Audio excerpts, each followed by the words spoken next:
안녕하세요. 성신여대 겸임교수이자 지식편의점 시안책방의 주인인 이시안입니다. 만약 내일 지구가 멸망한다 라고 한다면 한 그루 사과나무를 심겠다 라고 스피노자가 말했다는 이야기가 있는데요. 일부에서는 스피노자는 이런 말 따윈 한 적이 없다 라는 주장도 있지만, 중요한 건 이제 그럴 때 내가 할 수 있는 일이 무엇인가 라고 이 의미를 돌아볼 수 있는 이 질문 자체인 거죠.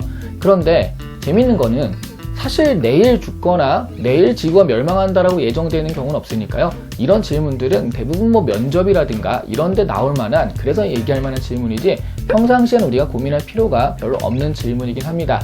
그런데 여기 하루 혹은 내일 모레 이런 정도는 아니지만 6개월, 1년 이런 식으로요. 죽음이 예정되신 분들도 있습니다. 암이라든가 불치병 같은 것들을 진단받아서 이제 살 날이 딱 정해진 시한부 환자들이신데요. 이런 분들이 있기 때문에 사실 내 인생에서도 그런 게 없으리란 보장은 없으니까, 그래서 이 질문은 다시 유효해집니다. 내일은 아니지만 6개월 후에 또는 1년 후에 당신이 죽는다면 당신은 죽음을 어떻게 받아들이시겠습니까? 이런 질문에 답하기 전에 참고로 할 만한 책을 하나 소개해 드릴까 합니다. 바로 이 책, 모리와 함께한 화요일입니다. 이 책은요, 루게릭병으로 다 죽어가는 죽음의 기간이 예고된 모리 교수가 죽음을 준비하고 받아들이는 과정을 비교적 담담히 그리고 있는 책입니다. 이 책은 뉴욕타임즈 205주 연속 베스트셀러.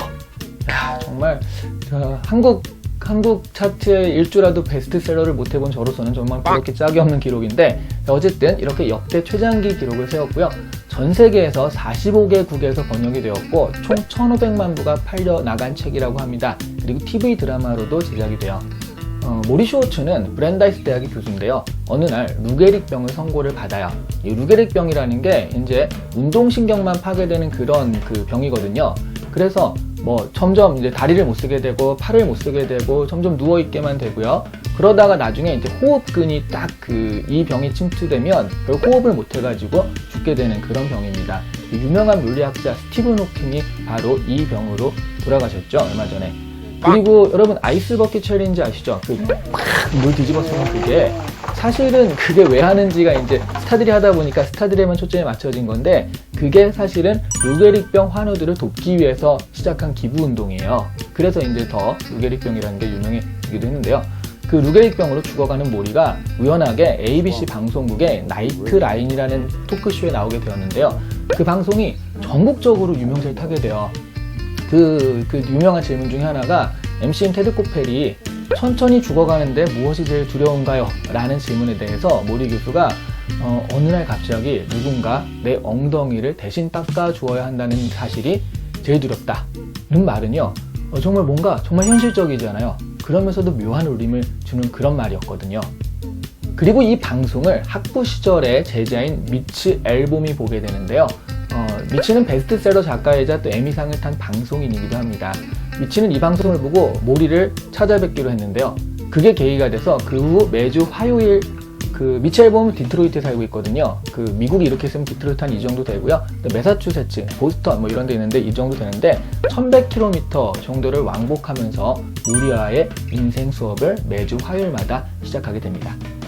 모리와 함께한 화요일은요, 그래서 매주 화요일 그들이 만나서 나눈 이야기, 정확히 말하자면 죽어가는 모리 교수가 들려주는 이야기를 모은 책이죠. 정말 화요일마다 만나거든요.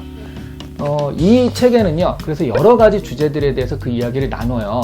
그 중에 하나 예를 들자면 나이라는 것들에 대해서, 미치가 나이가 드는 것이 싫지 않냐 라고 그런 질문을 하니까 모리 교수가 나이 드는 것에 맞서 싸우면 언제나 불행밖에 남는 것이 없다.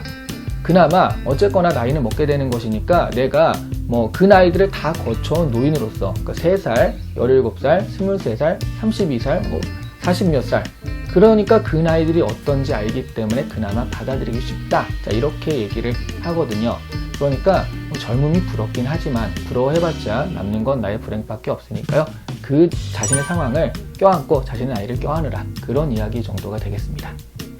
이렇게 죽어가는 이의 진정성 있고 통찰력 있는 아포리즘들이 바로 이 책에 우울과 슬픔을 가능한 제외하고 담겨 있거든요. 아포리즘이라는 건 깊은 체험적 진리를 간결하게 짧은 글로 나타내는 것인데, 그러니까 흔히 이제 격언이나 명언이란 말로 번역을 해요. 근데 이거보다는 조금 더 어떤 공감이라든가 깨달음을 이끌어내는 게 아포리즘이거든요. 그래서 요즘엔 그냥 아포리즘이라고 쓰는 추세이긴 합니다. 결국 모리 교수의 아포리즘을 보고 공감한 사람들이 그 모리 교수를 인생 멘토로 받아들이죠. 그러니까 이 책을 통해서 많은 깨달음을 얻었다라고 하는 사람들이 많이 늘어난 거예요.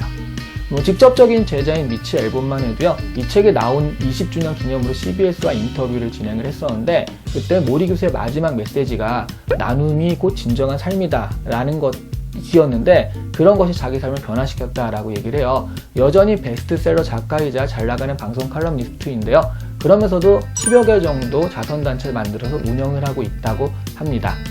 사실 모리와 함께한 화요일을 쓰기 전까지, 그러니까 모리 교수와 이런 수업을 진행하기 전까지 미치는 굉장히 성공을 향해서 폭주하는 기관차 같은 그런 느낌이었거든요. 그래서 무언가 이렇게 성공하고 그렇지만 뭔가 내 삶에 뭔가 빠져있다, 허전하고 불행했다라는 그런 느낌이었는데, 모리 교수를 만나서 그런 부분을 채울 수 있었다라고 합니다. 모리라는 좋은 인생 멘토를 만난 미치를 부러워만 할 필요는 없을 것 같아요. 왜냐하면 바로 이 책을 통해서 우리는 모리 교수의 가르침을 만날 수 있으니까요. 자, 오늘은 모리 교수와 함께한 화요일을 소개해드렸습니다. 이시안의 읽은 척 책방, 오늘 여기서 마치도록 하겠습니다. 구독 부탁드려요. 감사합니다.